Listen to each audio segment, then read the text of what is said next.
एक बार नदी के किनारे धर्मपुर नामक एक गांव था। उस गांव में राजू नामक एक मछुआरा रहता था।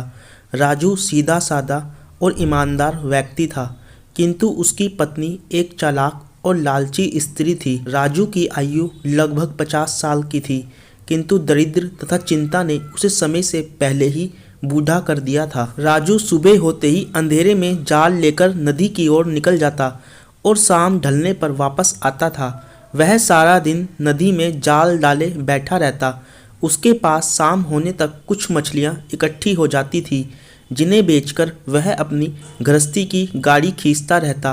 किंतु राजू फिर भी प्रसन्न रहता और 2 वक्त की रूखी सूखी मिल जाने के लिए ईश्वर का धन्यवाद अदा करता। उसकी स्त्री आरती लालची प्रवृत्ति की होने के कारण रात दिन उसको ताने ही देती रहती थी और राजू चाहे जितनी मछलियां ले आए वह कभी प्रसन्न नहीं होती थी। एक दिन राजू को हल्का सा बुखार था, फिर भी वह 2 बार नदी पर गया, किंतु उसके हाथ एक भी मछली नहीं लगी थी, इसलिए वह घर वापस आ गया। उसकी स्त्री ने नाक में दम कर रखा था। राजू उसे समझाता रहा, परंतु वह मानने को तैयार नहीं थी और उससे फिर से नदी पर मछली पकड़ने जाने को कह रही थी।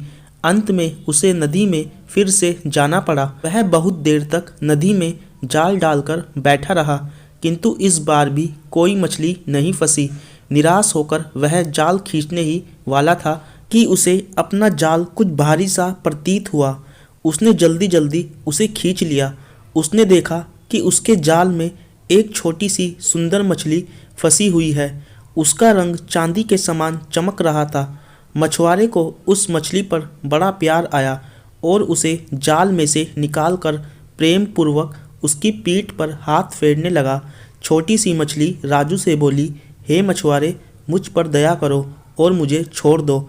मैं इस नदी की रानी हूँ। अगर तुम मुझे छोड़ दोगे तो मैं तुम्हारी प्रत्येक इच्छा पूरी करूंगी। बूढ़े राजू को मछली पर दया आ गई। उसने उसे फिर से नदी में डाल दिया और चुपचाप अपनी खाली टोकरी लिए घर वापस लौट आया। आरती ने जब टोकरी को खाली देखा तो उसका गुस्सा 7वें आसमान पर पहुंच गया और वह बूढ़े राजू पर चिल्लाने लगी। बूढ़े ने उसे धीरज बांधते हुए सारी घटना कह सुनाई। आरती ने जब सारी बात सुनी तो वह अपने पति को कोसते हुए बोली, तुमने उस मछली से कुछ मांगा क्यों नहीं?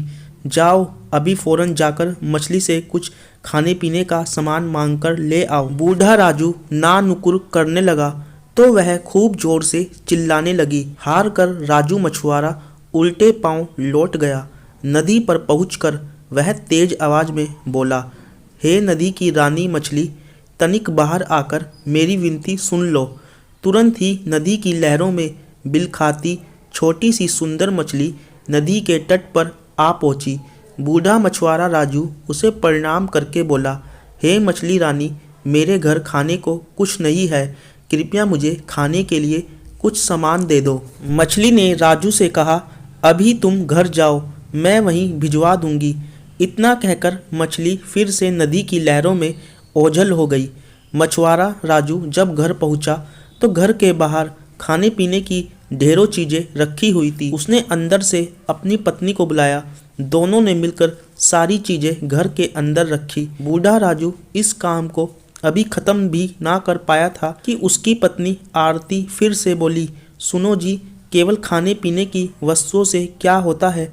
जाओ जाकर मछली से बढ़िया बढ़िया कपड़े तथा जेवर मांग कर ले आओ। मछुआरा उसे समझाते हुए बोला, देखो अभी अभी तो मैं इतनी सारी चीजें मांग कर लाया हूँ, बार बार मांगना अच्छी बात नहीं है, बाकी चीजें कल जाकर मांग लूँगा। बूढ़ी आरती ने उसकी एक ना सुनी और वह चीखने चिल्लाने लगी। अंत में हार मानकर मछुआरा राजू को जाना ही पड़ा। वह नदी किनारे पहुंचकर दोबारा बोला, ए सागर की रानी मछली, तनिक बाहर आओ और मेरी विनती सुन लो। पहले की तरह मछली नदी के किनारे आ गई। मछुआरे ने झिझकते हुए फिर से अपनी पत्नी की इच्छा उसके सामने रखी। मछली बोली, उसकी इच्छा पूरी हो जाएगी।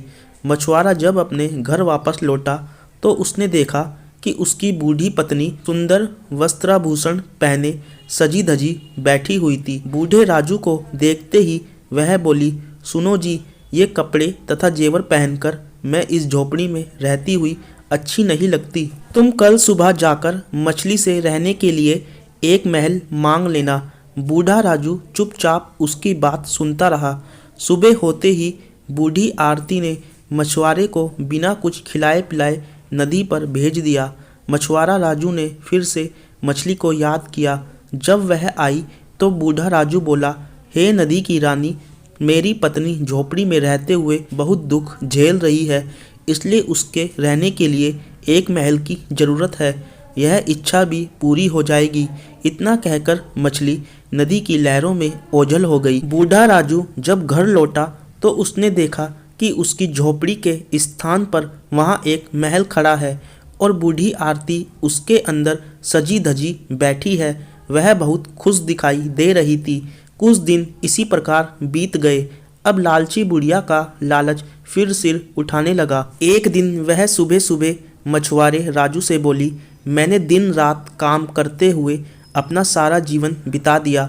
तुम उस जादुई मछली से नौकर चाकर तथा सुख सुविधा का दूसरा सामान देने के लिए कहो। बूढ़े ने उसे समझाने का प्रयत्न किया, किंतु बूढ़ी आरती तो लालच में अंधी हो गई थी। उसने मछुआरे राजू की एक ना सुनी। मजबूर होकर मछुआरा राजू दोबारा नदी की ओर चल दिया। वहां पहुंचकर उसने जादुई मछली के सामने अपनी इच्छा रखी। मछली मुस्कुराकर उसकी दृष्टि से ओझल हो गई। मछुआरा राजू जब लौटकर वापस आया तो उसने देखा कि उसकी पत्नी सजी धजी बैठी हुई थी और उसके चारों ओर नौकर चाकर दास दासियां हाथ बांधे खड़े थे। एक दिन बुढ़िया आरती सुबह सुबह बूढ़े राजू से लड़ने झगड़ने लगी। वह चाह रही थी कि मछुआरा राजू मछली से उसे पूरी पृथ्वी की महारानी बनाने को कहे। जब वह किसी तरह नहीं माना तो बूढ़ी आरती क्रोध में अपना आपा खो बैठी और नौकरों द्वारा बूढ़े को मार पीट कर घर से निकाल दिया। बेचारा बूढ़ा राजू किसी प्रकार रोता कांपता नदी के किनारे पहुंचा। उसने जादुई मछली को फिर से याद किया।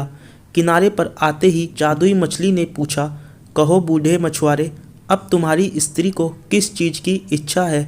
बूढ़ा मछुआरा बोला, हे मछली रानी, आज से पहले मैं अपनी पत्नी के कहने पर ही सब कुछ मांगता रहा, किंतु अब मेरी एक इच्छा है। मछली मुस्कुरा कर बोली, कहो, वह भी पूर्ण हो जाएगी।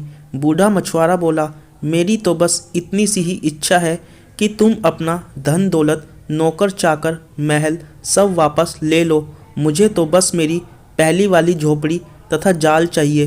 धन ने मेरे जीवन का सुख चैन छीन लिया है। मछली बोली, ठीक है, यदि तुम्हारी यही इच्छा है तो ऐसा ही होगा। वह अपने घर लौटा। उसने देखा कि महल के स्थान पर टूटा फूटा सामान पड़ा है तथा झोपड़ी के अंदर बुढ़िया सोई पड़ी है। मछुआरे ने उसे जगाया तो वह आंखें मलती हुई उठ बैठी। वह आश्चर्यचकित होकर अपने चारों ओर देखने लगी। बूढ़ा राजू उसे समझाते हुए बोला, जिस व्यक्ति को जीवन में संतुष्टि नहीं होती वह कभी सुखी नहीं रह सकता। बूढ़े की बात सुनकर बूढ़ी आरती की आंखों से लोभ का पर्दा हट गया। उसे अपनी भूल का एहसास हो गया। उसने अपने पति से क्षमा मांगी। इसके बाद दोनों पति पत्नी सुखपूर्वक रहने लगे।